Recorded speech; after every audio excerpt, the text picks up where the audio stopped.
어느 날이었습니다. 갑작스러운 노크 소리가 들려 문을 열었더니 얼굴이 잔뜩 상한 30년 지기 친구가 서 있었습니다. 머리가 엉클지고 눈가가 부은 채 떨리는 목소리로 말했죠. 남편과 크게 다쳤어. 며칠만 머물게 해줄 수 있을까? 요즘 들어 자주 떠오르는 그날의 기억입니다. 그 순간 제가 문을 열지 말았어야 했던 걸까요? 아니면 친구의 부탁을 거절했어야 했을까요? 30년 동안 쌓아온 우정을 생각하면 지금도 마음이 아픕니다. 처음엔 괜찮았습니다. 함께 식사도 하고 집안일도 돕고 가끔 사소한 다툼을 하면서도 웃음이 오가곤 했죠. 하지만 시간이 지날수록 상황은 점점 변하기 시작했습니다. 며칠만 머물겠다던 약속은 한 달로 늘었고 한 달은 어느새 석 달로 이어졌습니다. 문제는 그때부터였습니다. 친구는 점점 이 집의 주인처럼 행동하기 시작했습니다. 어느 날은 저도 모르는 사이에 자기 아들을 데려와 살게 했고 심지어 제 방까지 들어와 제 물건을 마음대로 사용했습니다. 제가 이를 지적하면 우리가 몇 년 친구인데 이것도 이해 못해? 라며 오히려 저를 나쁜 사람으로 만들었습니다. 집 안은 점점 더 시끄러워졌습니다. 밤마다 들리는 큰 소리 때문에 잠을 설쳤고 방 안에 스며든 담배 연기 때문에 기침이 멈추지 않았습니다. 관리비는 2배로 늘었는데 친구는 나중에 줄 거야. 걱정 말라는 말만 반복했습니다. 제가 평생 아껴온 전기, 물, 난방비가 순식간에 눈덩이처럼 불어났습니다. 하지만 무엇보다도 가장 힘들었던 건 마음의 평화가 완전히 사라졌다는 점입니다. 30년 동안 지켜온 제 공간이 더 이상 편안한 곳이 아니게 되었어요. 아침에 눈을 뜨는 것도 하루를 마치고 집에 돌아오는 것도 두려워졌습니다. 오늘은 또 어떤 일이 벌어질까 하는 불안감에 매일 밤잠을 설쳤지요. 결국 저는 선택을 해야 했습니다. 30년 우정이냐 아니면 나의 평화로운 삶이냐. 어렵게 친구에게 떠나달라는 말을 건네고 우리의 우정은 완전히 끝이 났습니다. 하지만 그때 조금 더 단호하게 대처하지 못한 것을 지금도 후회하고 있습니다. 제가 겪은 일은 결코 특별한 경우가 아니었다는 사실을 나중에야 알게 되었습니다. 나이가 들수록 우리의 선의를 악용하는 사람들이 주변에 더 많아질 수 있습니다. 친절을 베푸는 것이 오히려 독이 될 수 있습니다. 젊었을 때처럼 쉽게 회복할 수 있는 나이도 아니고 새로운 관계를 만들어갈 수 있는 시기도 지났죠. 한 번의 실수로 평생 모아온 재산을 잃을 수도 있고 평화로운 노후가 한순간에 무너질 수도 있습니다. 평생 동안 지켜온 우리의 공간이 단 한 번의 잘못된 선택으로 인해 불안과 걱정의 장소로 변할 수도 있는 겁니다. 그렇다면 우리의 소중한 공간을 위협할 수 있는 사람들은 누구일까요? 도움이 필요하다며 다가오는 사람들 중 절대로 집에 들어서는 안 되는 7가지 유형의 사람들이 있습니다. 이들의 특징을 잘 기억하신다면 여러분의 평화로운 삶을 지키는 데 큰 도움이 될 것입니다. 지금부터 제가 알려드리는 이 내용은 우리 모두의 행복한 삶을 위해 꼭 필요한 정보입니다. 집중해서 들어보시고 여러분 주변 분들에게도 꼭 공유해 주세요. 이야기를 시작하기 전에 구독과 좋아요, 알림 설정까지 꼭 부탁드립니다. 그러면 지금부터 자세히 이야기해 보겠습니다. 첫 번째로 조심해야 할 사람들은 바로 돈 때문에 접근해 오는 유형입니다. 이들의 특징은 항상 아주 사소한 부탁으로 시작한다는 점입니다. 처음엔 커피 한 잔 값만 빌려달라며 우리의 마음을 누그러뜨리지만 시간이 지날수록 요구는 점점 커집니다. 이들이 가장 자주 사용하는 말 들어보셨나요? 이번 한 번만 도와주시면 절대 다시는 패 끼치지 않을게요. 다음 주까지만 빌려주시면 이자까지 꼭 갚겠습니다. 우리가 몇 년 동안 알고 지났잖아요. 믿어주세요. 이런 말들은 듣는 사람의 마음을 크게 흔들어 놓습니다. 얼마 전 78세 김정자 할머니의 이야기를 들으면서 깊이 공감한 적이 있습니다. 김 할머니는 교회에서 20년 넘게 알고 지낸 권사님으로부터 돈을 빌려달라는 부탁을 받으셨다고 합니다. 처음엔 100만 원을 일주일만 빌려달라는 요청이었죠. 권사님은 약속대로 정확히 일주일 만에 돈을 갚습니다. 이자까지 꼼꼼히 챙겨요. 김 할머니는 그때 기분이 참 좋으셨다며 역시 교회에서 만난 분은 다르구나라는 생각마저 들었다고 하더군요. 그런데 한 달쯤 지나 그 권사님이 다시 찾아오셨습니다. 이번에는 200만 원이 필요하다고 하셨죠. 아들이 급히 수술을 받아야 한다는 이유였습니다. 지난번 약속을 잘 지킨 터라 김 할머니는 망설임 없이 도와주셨습니다. 하지만 이번에는 상황이 달랐습니다. 약속한 날이 지나도 연락이 없었고 겨우 연락이 닿았을 때는 아들이 더 악화돼서 미안해요. 조금만 더 기다려 주세요라는 말뿐이었습니다. 그러다 얼마 뒤 권사님은 500만 원을 더 빌려달라며 다시 찾아왔습니다. 이번에 이 돈만 빌려주시면 지난번 돈까지 한꺼번에 갚겠다고 말이죠. 김정자 할머니는 고민 끝에 마지막이라는 생각으로 돈을 빌려주셨지만 그 이후로는 권사님의 연락이 완전히 끊겼습니다. 나중에 알고 보니 권사님은 교회의 다른 어르신들에게 비슷한 방식으로 돈을 빌린 후 사라졌다고 합니다. 이 이야기를 들으면서 가슴이 아팠습니다. 특히 권사님이 마지막으로 남긴 말이 더 속상했죠. 나도 피해자예요. 저도 사기를 당했다니까요. 이런 사례는 결코 드문 일이 아닙니다. 이런 유형의 사람들은 우리의 정과 체면을 교묘히 이용해 우리의 마음을 흔들어 놓습니다. 다른 사람에게는 절대 말하지 말아주세요. 이런 부탁을 할 때가 당신밖에 없어요. 우리 사이에 비밀로 해주세요. 당신이 정말 믿을 수 있는 분이라 이런 말씀을 드리는 겁니다. 이런 말을 듣는 순간 우리의 마음은 이미 흔들리고 있을 가능성이 큽니다. 그리고 나중에는 우리가 오히려 죄인이 된 것처럼 느껴지게 만듭니다. 그렇다면 이런 사람들을 어떻게 알아볼 수 있을까요? 몇 가지 중요한 신호를 기억하셔야 합니다. 첫째, 급함을 강조합니다. 항상 당장 필요하다고 말합니다. 오늘 안에 내일까지 시간이 없다며 우리를 재촉하죠. 이런 다급함은 그들이 신뢰를 강요하기 위해 사용하는 전략입니다. 둘째, 약속이 불확실합니다.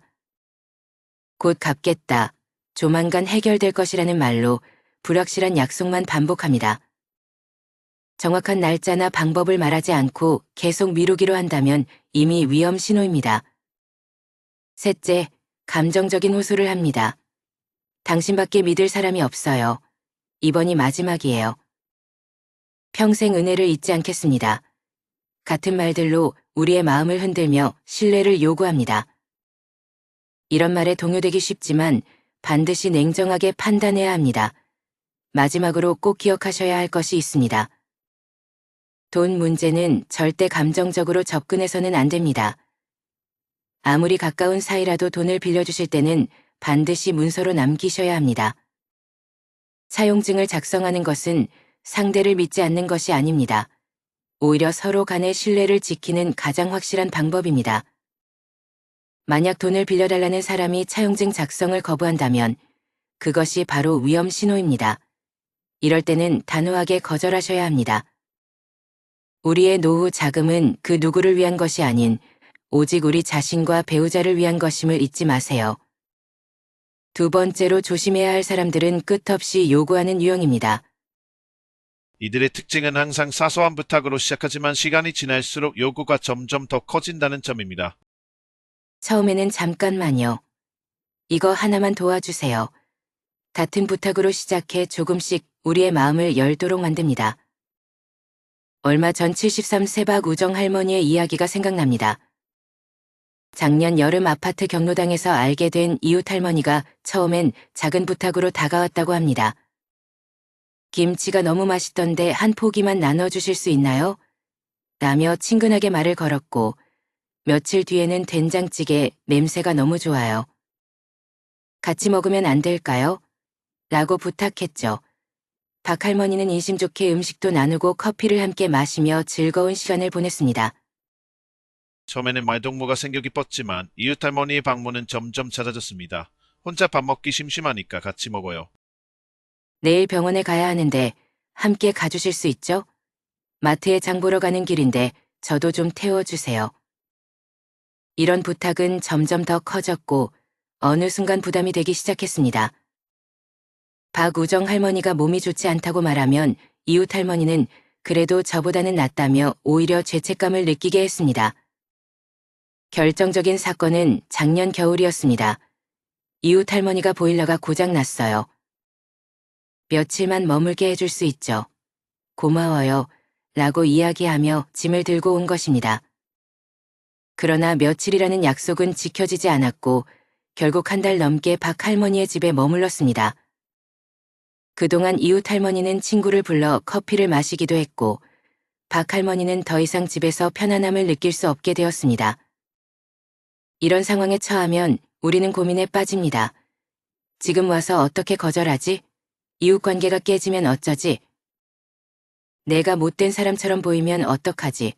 하지만 중요한 사실은 우리의 친절을 당연하게 여기는 사람은 결코 진정한 친구가 될 수 없다는 점입니다. 진정한 친구라면 우리의 상황을 걱정하고 배려할 것입니다. 이런 유형의 사람들이 가진 특징을 알아두면 미리 대처할 수 있습니다. 첫째, 자신의 부탁을 당연한 권리처럼 여깁니다. 이웃사촌이 이 정도는 해줄 수 있잖아. 가 얼마나 자주 부탁했냐. 이번만 좀 해줘. 둘째, 한 번의 호의를 영원한 의무로 만듭니다.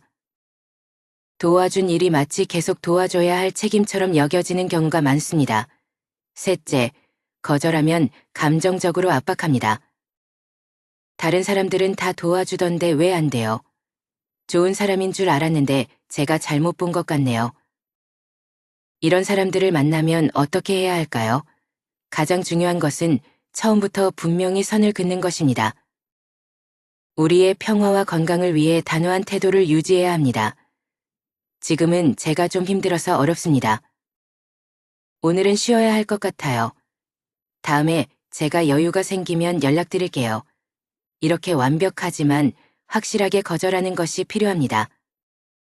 우리의 친절이 악용되지 않도록 처음부터 경계를 설정하는 습관을 들으면 좋습니다. 마지막으로 우리가 도와주는 행위는 어디까지나 스스로 여유가 있을 때 가능하다는 점을 잊지 말아야 합니다. 나이가 들수록 체력과 시간이 한정적입니다. 누군가를 돕는 것도 중요하지만 그로 인해 우리의 삶이 무너져서는 안 됩니다. 이제는 우리의 건강과 평화를 최우선으로 생각해야 할 때입니다. 세 번째로 조심해야 할 사람들은 우리의 외로움을 이용하는 유형입니다. 외로움은 나이가 들수록 더 깊어질 수 있고 누군가 다가와 말벗이 되어준다면 우리는 자연스럽게 마음의 문을 열게 됩니다.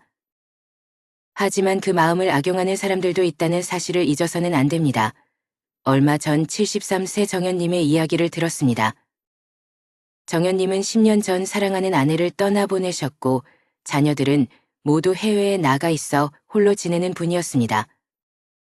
그런 그의 삶에서 유일한 즐거움은 매일 아침 공원을 산책하며 하루를 시작하는 것이었죠.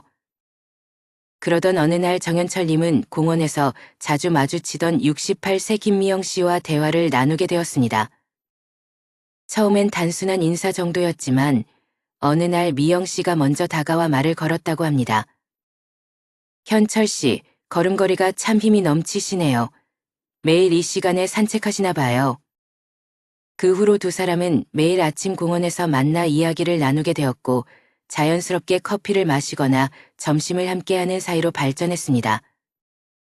미영 씨는 자신도 혼자 산다며 정현철님과 비슷한 처지라고 이야기했죠. 저도 혼자 살아서 그런지 이렇게 대화 나누는 시간이 하루 중 가장 소중해요. 나이 들어 새로 의지하면서 살아야죠. 나이 들어 새로 좋은 사람을 만나기가 얼마나 어려운데요. 요즘은 현철 씨 얼굴 못 보면 하루가 허전해요.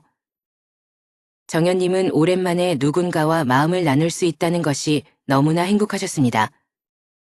두 사람은 장을 보러 다니기도 하고 가끔은 공원 벤치에 앉아 하루 종일 이야기를 나누기도 했습니다. 어느 날은 미영 씨가 손을 살짝 잡거나 어깨에 기대기도 했는데 정현철님은 그 순간 자신의 마음이 설레는 걸 느꼈다고 합니다. 나도 이렇게 다시 누군가와 가까워질 수 있구나. 그렇게 6개월이 흘렀습니다. 미영 씨는 마치 가족처럼 정현님의 일상에 자리 잡았습니다. 하지만 어느 날 아침 미영 씨가 울먹이며 집으로 찾아왔습니다. 얼굴은 잔뜩 상기되어 있었고 목소리는 떨리고 있었습니다. 현철 씨, 제가 너무 부끄럽지만 이 말씀을 드릴 수밖에 없어요. 지금 전세금 문제가 생겨서 정말 어려운 상황이에요. 미영 씨는 자신이 살고 있는 집의 전세 만기가 다가왔는데 집주인이 보증금을 2천만 원 올려달라고 요구했다고 했습니다. 은행 대출도 나이가 많아 어렵다고 하며 믿을 수 있는 사람은 현철 씨뿐이에요. 라고 말했죠. 제가 가진 돈으로 부족했어요. 이 돈만 해결되면 1년은 더 살 수 있거든요. 다음 달부터는 제 연금으로 조금씩이라도 꼭 갚을게요.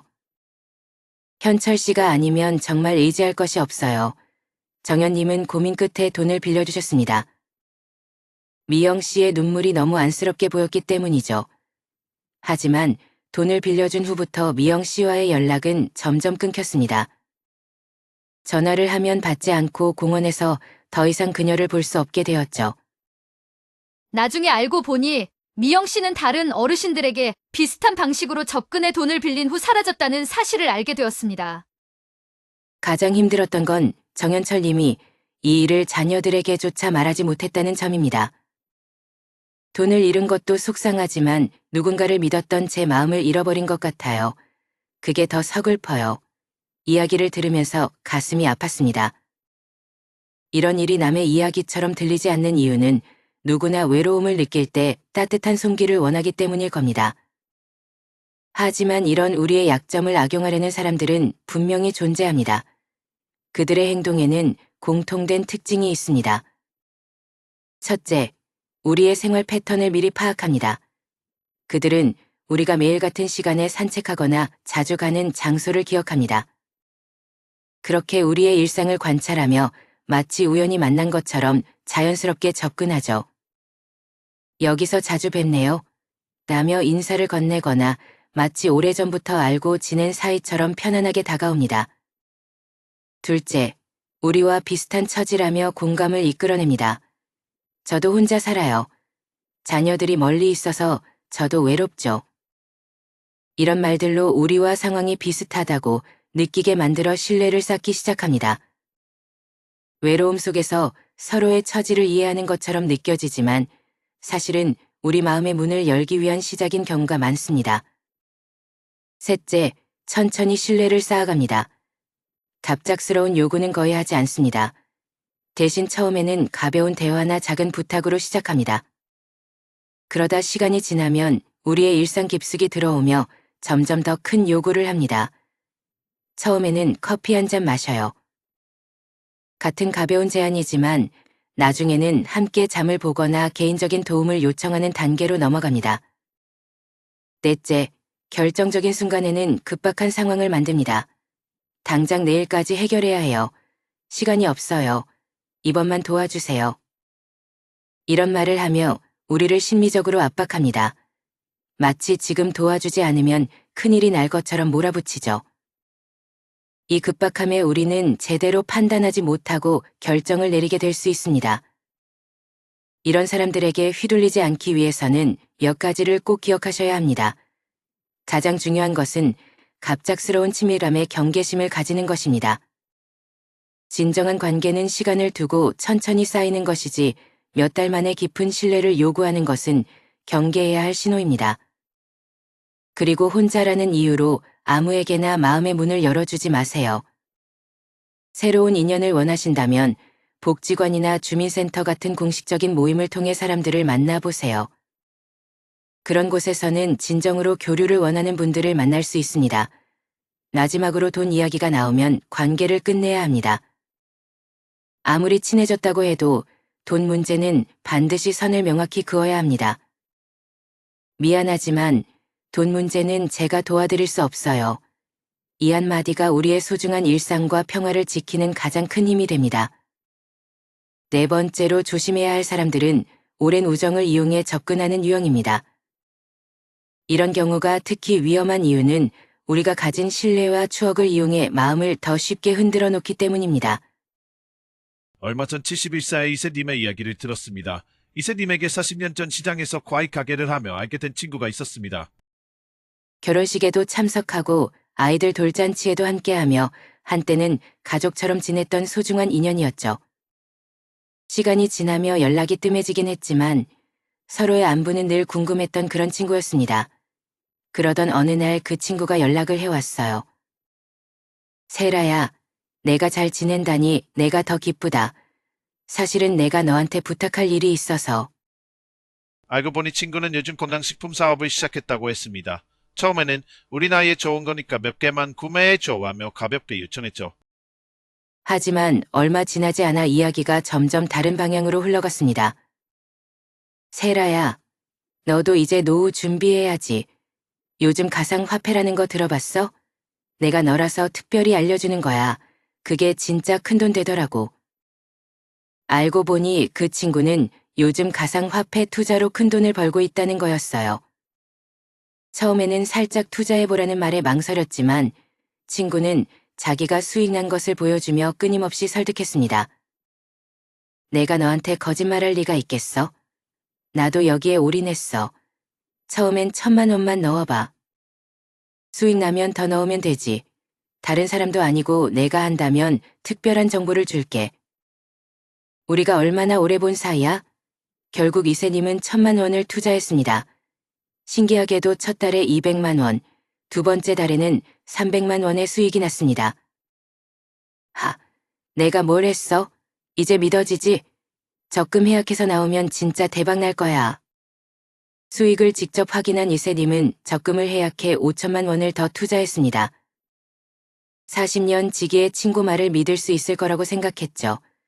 더구나 첫 투자가 성공적이었으니까. 하지만 큰돈을 넣은 직후 모든 상황이 달라졌습니다. 코인 가격이 폭락했고 원금은 반토막이 났습니다. 불안해진 이세님이 돈을 빼고 싶다고 하자 친구는 오히려 더 많은 투자를 권했습니다.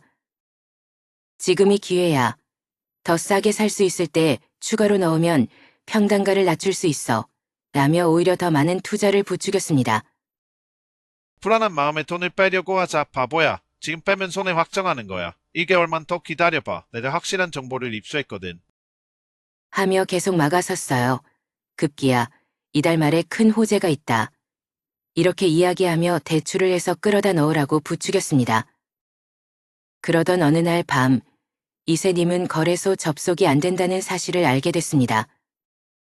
친구에게 연락했더니 시스템 점검 중이니 걱정 마. 내일 아침이면 들어가질 거야. 라는 대답만 돌아왔죠. 하지만 이튿날 뉴스에서 거래소가 폐쇄되고 운영진이 야반 도주를 했다는 소식을 접한 이세님은 주저앉을 수밖에 없었습니다. 더 충격적인 사실은 그 이후에 밝혀졌습니다. 친구는 이 거래소에서 수수료를 받는 리딩방 운영자였고 전국 여러 피해자들에게 같은 방식으로 접근했던 것입니다. 40년 지기 친구라는 말로 여러 사람들의 신뢰를 이용한 셈이었습니다. 이런 이야기를 들으면 우리의 마음은 무거워질 수밖에 없습니다. 특히 오랜 친구라는 이유로 마음을 열었다가 그 신뢰가 무너졌을 때 느끼는 상실감은 이루 말할 수 없죠. 이런 유형의 사람들을 경계하기 위해 우리는 그들의 특징을 잘 기억해야 합니다. 오랜 우정을 이용하는 사람들은 우리의 신뢰를 흔드는 몇 가지 공통적인 방식이 있습니다. 우리가 얼마나 오래된 사이야? 그럼 내가 너한테 못할 짓 하겠어? 다른 사람도 아니고 너한테 거짓말할 리가 있겠어. 내가 너 잘 되라고 하는 말이야. 이런 기회는 두 번 다시 오지 않아. 이 말들은 우리의 마음을 흔들기 위해 계산된 전략입니다.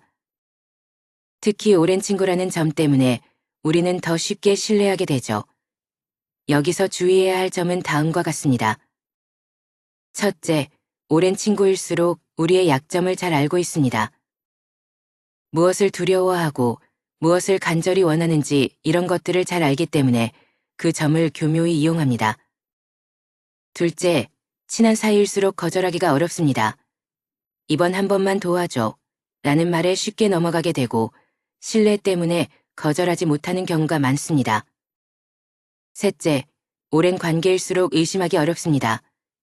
그동안 한 번도 그런 적 없었는데 라는 생각에 방심하게 되고 결국 잘못된 결정을 하게 됩니다.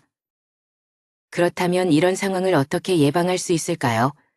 가장 중요한 것은 투자나 사업 제안은 반드시 전문가의 의견을 구하세요.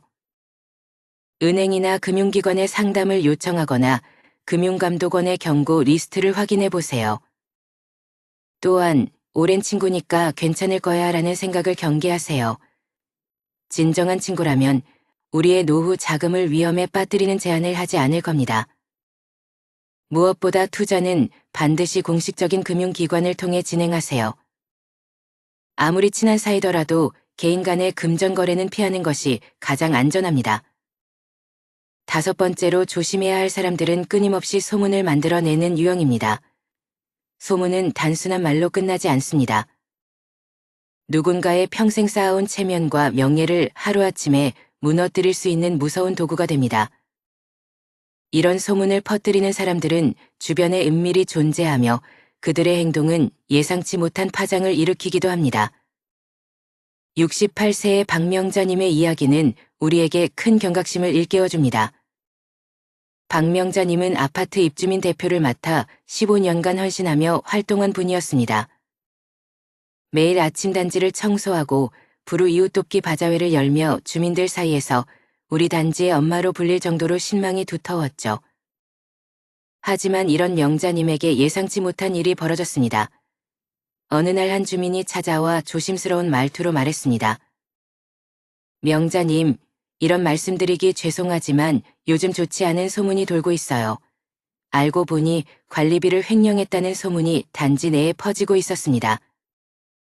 입주민 대표를 맡으며 관리사무소 직원들과 짜고 매달 관리비를 빼돌린다는 내용이었죠. 처음에는 말도 안 되는 소리라며 넘기려 했지만 소문은 걷잡을 수 없이 확산되었습니다. 어느 날 엘리베이터에서 마주친 주민이 고개를 돌리고 다음 층에서 내려버렸고 평소 친했던 이웃들도 하나둘 연락을 끊었습니다. 아침 산책을 나가면 수군거리는 소리가 들렸죠. 저분이 그렇게 열심히 한 게 다 꿍꿍이가 있어서였나 봐. 난 진작 알아봤어. 겉으로만 착한 척하더니 관리비가 자꾸 오르던데 이제 알겠네. 영자님은 결국 우울증 약을 복용하기 시작했고 밤에는 잠을 이루지 못했으며 낮에는 밖에 나가기가 두려워 집에만 계셨습니다. 매일 아침 청소하던 놀이터도 이웃들과 이야기를 나누던 벤치도 이제는 가기가 무서워졌다고 합니다. 나중에야 밝혀진 사실은 안타까웠습니다. 소문의 시작은 처음 소식을 전했던 그 주민이었습니다. 알고 보니 그 주민은 이전에 입주민 대표 선거에서 명자님에게 패배했던 사람이었습니다. 대표 자리를 차지하려는 욕심에 박명자님의 명성을 떨어뜨리기 위해 악의적으로 소문을 퍼뜨린 것이었죠. 진실이 밝혀졌지만 이미 많은 것이 돌이킬 수 없게 변해버렸습니다. 박명자님은 그동안 쌓아온 신뢰를 잃었고 등을 돌린 이웃들과의 관계도 예전처럼 회복되기는 어려웠습니다. 상처받은 마음 역시 쉽게 치유되지 않았습니다. 이런 소문을 퍼뜨리는 사람들의 행동에는 공통점이 있습니다. 첫째, 이들은 절대 자신이 직접 소문을 퍼뜨리지 않습니다. 저는 들은 얘기일 뿐이에요. 다른 분이 그러던데요. 이런 식으로 책임을 회피하면서 소문을 전달하죠. 둘째, 이들은 우리의 약점을 공격합니다. 명예나 체면처럼 우리 세대가 소중히 여기는 가치를 겨냥하고 우리의 마음을 흔들어 놓습니다. 셋째, 마치 우리를 걱정하는 척하며 소문을 전합니다. 이런 말씀드리기 죄송하지만 님을 위해서 하는 말씀인데 저는 님 편인데 같은 말을 하며 마치 우리를 돕는 것처럼 위장합니다. 그렇다면 이런 상황에서 우리는 어떻게 대처해야 할까요? 가장 먼저 해야 할 일은 소문을 전하는 사람에게 단호하게 대응하는 것입니다. 그런 말씀하시기 전에 저한테 직접 물어보시지 그러셨어요. 그 이야기 책임지실 수 있으신가요?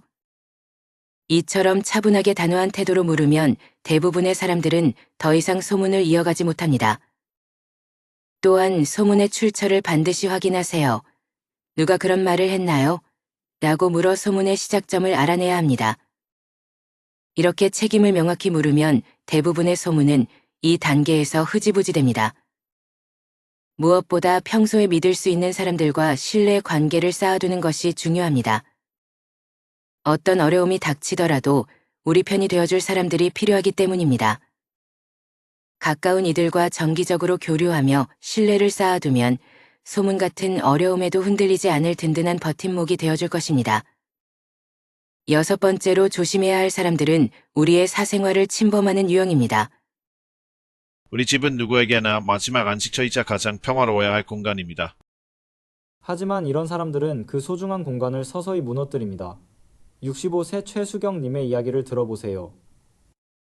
최수경님은 동네 복지관에서 만난 한 이웃과 친해졌습니다. 서로 반찬을 나누고 커피를 마시며 이야기꽃을 피우던 사이였죠. 하지만 시간이 지날수록 그 이웃의 방문이 점점 부담스러워지기 시작했습니다. 수경님, 저 잠깐 들어갔다 나갈게요. 처음에는 가벼운 방문이었지만 점점 더 무리한 행동이 늘어났습니다. 어느 날은 초인종을 누르지 않고 쾅쾅쾅 문을 두드리며 수경님이 문을 열어주자마자 허락도 없이 집 안으로 들어오기 시작했습니다. 심지어 수경님이 낮잠을 주무실 때도 문이 열려있길래 들어왔어요. 라며 거리낌 없이 행동했죠. 어머, 냉장고에 반찬이 이렇게 많아요. 저도 좀 나눠주세요. 그 이웃은 냉장고와 밥솥을 허락 없이 열어보며 마치 자기 집처럼 행동했습니다. 심지어 가구 배치에까지 간섭하기 시작했죠. 아니, 서랍장은 왜 여기다 뒀어요? 저쪽이 더 나을 것 같은데. 화장실 청소는 이렇게 하면 안 돼요. 제가 해드릴게요. 처음에는 관심과 호의를 받아들였지만 시간이 지날수록 그 부담은 커져만 갔습니다. 더 큰 문제는 그 이웃이 수경님의 개인 물건에까지 손을 대기 시작했다는 것입니다.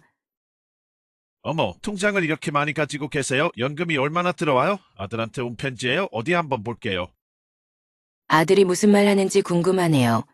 결국 최수경님은 자신의 집이 불안하고 긴장되는 공간이 되어버렸다고 해요.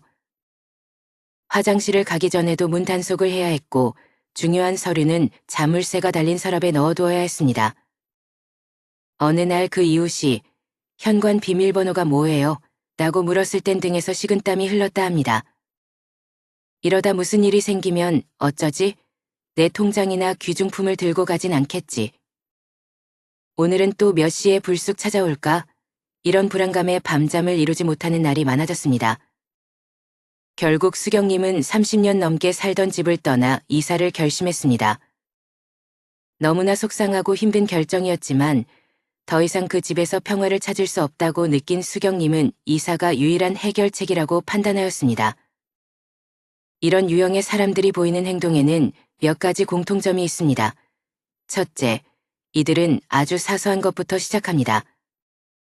잠깐만 들어갔다 나올게요. 화장실 좀 쓰고 갈게요. 이런 말로 경계심을 누그러뜨립니다. 그렇게 시작된 작은 부탁이 점점 더 큰 사생활 침범으로 이어지죠. 둘째, 친밀감을 무기로 삼습니다. 에이, 우리 사이에 뭘 이런 것까지 신경 쓰세요. 촌대 뭐려? 같은 말로 우리의 방심을 유도합니다. 셋째, 우리의 거절을 무시합니다. 지금은 좀 피곤해서 라고 해도 에이, 제가 있다고 뭐가 불편해요? 라며 막무가내로 행동을 계속합니다. 그렇다면 이런 사람들을 어떻게 막아야 할까요? 첫째, 처음부터 분명한 경계를 설정하는 것입니다. 방문하실 때는 꼭 먼저 연락해 주세요. 지금은 바빠서 어려울 것 같아요. 라고 단호하게 말해 경계를 분명히 하세요. 둘째, 현관 비밀번호는 절대 알려주지 마세요. 아무리 가까운 사이라도 집의 안전은 스스로 지켜야 합니다. 비밀번호는 집을 보호하는 첫 번째 방어선이라는 사실을 잊지 마세요. 셋째, 불편한 상황이 생기면 즉시 이야기하세요. 연저에게 조금 불편해요. 다음에는 이렇게 하지 말아주세요. 이렇게 직접적으로 말하지 않으면 상대방은 그 행동이 허용된다고 착각할 수 있습니다. 7번째로 조심해야 할 사람들은 우리 집의 평화를 깨뜨리는 유형입니다. 집은 단순히 머무는 공간이 아닙니다. 우리 삶의 균형을 잡아주는 소중한 장소입니다. 하지만 이런 사람들 때문에 일상이 뒤틀리고 집이라는 공간에서 느껴야 할 안정을 잃어버리는 경우가 생깁니다. 70세 김정숙님의 이야기를 들어보세요. 평소 깔끔하고 조용하게 생활하시던 정숙님은 작년 겨울 언니의 부탁으로 조카를 집에 들이게 되었습니다. 언니는 정수가 애가 서울에서 취업 준비를 좀 하려는데 내가 잠깐만 도와주면 안 되겠니? 라며 부탁했죠. 조카는 이어 취업하면 바로 나갈게요. 정말 조용히 지낼 테니까요. 라고 약속하며 정숙님의 집에 머물기 시작했습니다. 처음에는 모든 것이 순조로웠습니다. 방 청소도 스스로 하고 밤에는 일찍 들어오며 정숙님에게 걱정을 끼치지 않았죠. 하지만 한 달이 지나면서 상황이 크게 변하기 시작했습니다. 늦은 밤 친구들을 집으로 데려와 술을 마시고 집 안에는 담배 연기가 자욱했습니다. 시끄러운 웃음소리에 정숙님은 잠을 이루지 못했고 다음날 아침이면 거실 바닥에는 과자 부스러기가 널려 있었으며 싱크대는 설거지 거리로 가득 찼습니다. 이어 오늘은 친구들이랑 좀 늦게 들어올 것 같아요. 담배는 베란다에서 피울게요. 이어가 너무 예민하신 거 아닌가요? 이야기를 할 때마다 돌아오는 대답은 애매하고 무성했습니다. 오히려 시간이 지날수록 행동은 더 심해졌습니다. 새벽 3시, 4시까지 친구들과 술을 마시고 주방에서 라면을 끓이다가 가슴을을 켜놓은 채 잠든 적도 있었습니다. 이런 날들이 반복되면서 정숙님은 혈압약을 2알씩 드셔야 할 정도로 건강이 악화되기 시작했습니다. 하지만 친척이라는 이유로 쉽게 나가라는 말을 하지 못하고 속으로만 끙끙 앓았습니다. 아유, 요즘 젊은 애들이 다 그래요. 너무 엄격하게 하지 마세요. 조카가 취직만 하면 나갈 텐데 조금만 참아요.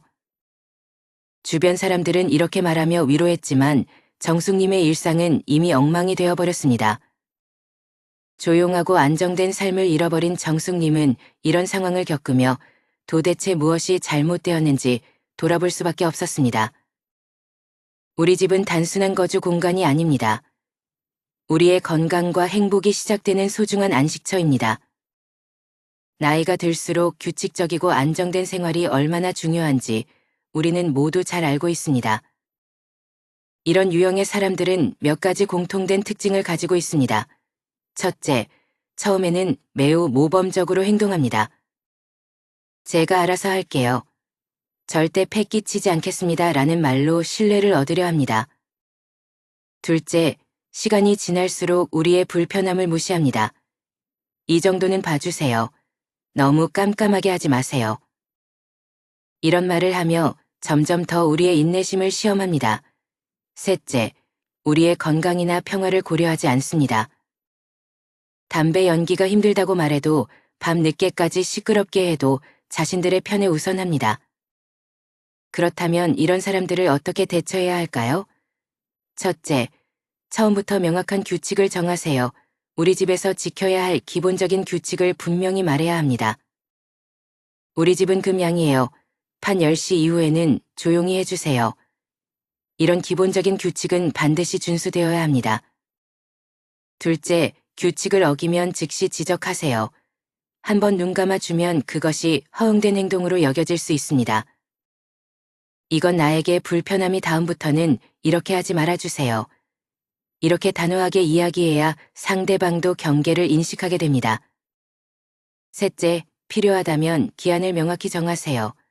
취업되면 나갈게요. 라는 모호한 약속 대신 구체적인 날짜를 정해 서로의 기대를 분명히 하는 것이 좋습니다. 다음 달 말까지는 나가주세요. 이렇게 구체적으로 이야기해주세요. 우리의 건강과 평화로운 생활은 무엇보다 소중합니다. 아무리 가까운 사이라도 우리의 집이라는 소중한 공간을 망가뜨리는 사람이라면 분명한 선을 긋는 것이 필요합니다. 김정수님은 결국 더 이상 참을 수 없다고 판단하고 조카와 솔직한 대화를 나누기로 결심했습니다. 어느 날 저녁 조카를 앉혀놓고 단호하게 말씀하셨습니다. 너를 도와주고 싶었다는 건 사실이야. 하지만 지금 너의 행동이 나에게 너무 큰 부담을 주고 있어. 그래서 2달의 시간을 줄 테니 그 안에 새로 살 집을 구하고 이사 가졌으면 좋겠어. 그리고 그동안 한 번이라도 규칙을 어기면 내 짐을 내가 직접 싸서 문 밖에 내놓을 거야. 조카는 당황하며 변명을 늘어놓았습니다. 이모 정말 죄송해요. 앞으로는 잘할게요. 약속드릴게요. 하지만 정숙님은 흔들리지 않았습니다. 기회는 이미 충분히 졌어. 이건 내가 약속을 지키고 어른으로서 책임을 배우는 기회라고 생각해. 이번엔 반드시 지켜야 할 거야. 처음에는 조카가 조금씩 규칙을 지키는 듯 보였지만 시간이 지나자 다시 늦은 밤 친구들을 데려와 소란을 피웠습니다. 새벽까지 이어주는 소음과 무질서한 행동에 정수님은 더 이상 기다리지 않기로 했습니다. 조카가 외출한 사이 그의 짐을 정리해 문 밖에 내놓고 현관 비밀번호를 변경했습니다. 조카가 돌아와 문 앞에서 다급하게 외쳤습니다. 이 머밖에 이 짐은 뭐예요? 설마 진짜 짐을 사신 거예요? 죄송해요. 문 좀 열어주세요. 그러자 정수님은 문 너머로 단호하게 말씀하셨습니다. 난 분명히 경고했어. 네가 약속을 어겼으니까 책임도 내가 져야 해. 이제 내 평화를 더 이상 망가뜨리고 둘 수는 없어. 조카는 짐이 문 밖에 나와 있는 상황에 당황해 자신의 어머니에게 전화를 걸어 하소연했습니다. 그러자 정숙님의 언니가 곧바로 전화를 걸어왔습니다. 정수가 그래도 애가 취직 준비하느라 힘든데 조금만 더 봐줄 수는 없었니? 가족끼리 이러면 되겠어. 하지만 정숙님은 참았던 마음을 터뜨리며 단호하게 대답했습니다. 언니 나는 정말 최선을 다했어. 처음에는 그 애가 잘 적응하기 바라는 마음으로 온갖 걸 다 참했다고. 그런데 언니는 대체 아들을 어떻게 키운 거야? 남의 집에서 기본적인 예의도 없고 자기 행동에 책임도 안 지는 아이로 만들어 놓고 지금 나한테 이러면 안 되는 거잖아. 언니는 잠시 말문이 막힌 듯 했지만 그래도 가족인데 이렇게까지 할 필요가 있었어? 라고 다시 한번 물었습니다. 그저 정숙님은 흔들리지 않고 처분하게 대답했습니다. 가족이라고 해서 내가 모든 걸 감당해야 한다는 법은 없어. 이제는 언니가 직접 책임져. 더 이상은 못 참아. 내 정신 건강과 평화는 나 스스로 지킬 거야. 정숙, 전화를 끊고 나서야 오랜만에 찾아온 평화를 느꼈습니다. 처음부터 이렇게 단어해야 했어요. 내 평화와 건강을 지키기 위해서는 때로는 가족과의 갈등도 감수해야 한다는 걸 깨달았네요. 지금까지 말씀드린 7가지 유형의 사람들 이들의 공통점이 무엇일까요? 바로 우리의 선한 마음을 이용한다는 점입니다. 우리 세대는 참 따뜻한 세대입니다. 어려운 사람을 보면 그냥 지나치지 못하고 도움을 필요한 이웃이 있으면 발벗고 나서고 했죠. 정과 의리를 중요하게 여기고 체면을 생각하며 살아온 우리의 모습이 정말 자랑스럽습니다. 하지만 이제는 조금 달라져야 할 때입니다. 친절해야 한다는 건 알지만 너무 쉽게 마음을 열어서 도 안 됩니다. 도와주고 싶은 마음은 이해하지만 우리의 평화를 희생하면서까지 그 마음을 지켜야 할 이유는 없습니다. 정이 많은 건 참 좋은 일이지만 우리의 노후와 행복을 망가들리게 놔두어서 안 됩니다. 특히 우리 집은 단순한 거주 공간이 아닙니다. 평생 일하고 땀 흘려 마련한 우리의 마지막 안식처이자 건강과 행복이 시작되는 소중한 곳입니다. 이곳이 무너지면 우리의 노후도 함께 흔들린다는 사실을 절대 잊어서는 안 됩니다. 이들수록 귀인을 만나기는 어려워도 귀찮은 인연은 쉽게 찾아온다. 이런 말이 있죠. 그만큼 우린 나이에는 인연을 가려야 한다는 뜻일 겁니다. 부디 여러분의 노후가 불청객들로 인해 흔들리지 않기를 바랍니다. 여러분이 평생 읽어온 평화로운 일상이 누군가의 이기심으로 인해 망가지지 않기를 바랍니다. 그리고 무엇보다 여러분의 따뜻한 마음이 악용되지 않기를 진심으로 바랍니다. 더 많은 삶의 지혜를 나누고 싶습니다. 여러분의 소중한 이야기도 댓글로 꼭 들려주세요. 그리고 이 메시지가 많은 분들에게 전해질 수 있도록 구독과 좋아요, 알림 설정까지 꼭 부탁드립니다. 여러분 모두 더 건강하고 행복한 노후를 맞이하시길 진심으로 바랍니다. 감사합니다.